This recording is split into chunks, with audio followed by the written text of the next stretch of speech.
आप जिन बच्चों को एतिकाफ़ करवाना चाहते हैं, जो अभी मेच्योर नहीं है, उनको एतिकाफ़ कराएँ, समझदारी के साथ उनको समझाएँ, उनको बिठाएँ। और ये हमारी कौम, ये हमारा सरमाया है, हमारे बच्चे हमारा मुस्तक़बिल हैं।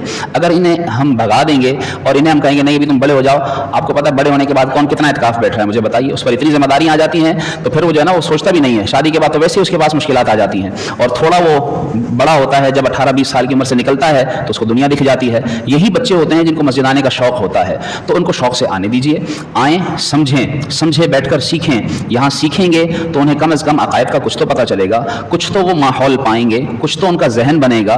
तो इस तरह से हम मिलकर सारी कोशिशें करेंगे तो इंशाअल्लाह हमारे बच्चे जो हमारा सरमाया हैं, हमारा मुस्तक़बिल हैं, ये मस्जिद से जुड़े रहेंगे। मस्जिद से जुड़ जाएंगे तो इंशाअल्लाह अल्लाह ने चाहा तो कल को सीखेंगे भी। ऐसा तो नहीं होगा ना कि ये किसी और जाके, क्योंकि अगर मस्जिद में ना आए तो बाहर क्या करेंगे लोग? बच्चों ने जो है वो मोबाइलों पर वक्त गुजारना है, खेल कूद में वक्त गुजारना है, इधर उधर तफरीह करते हुए वक्त गुजार देना है।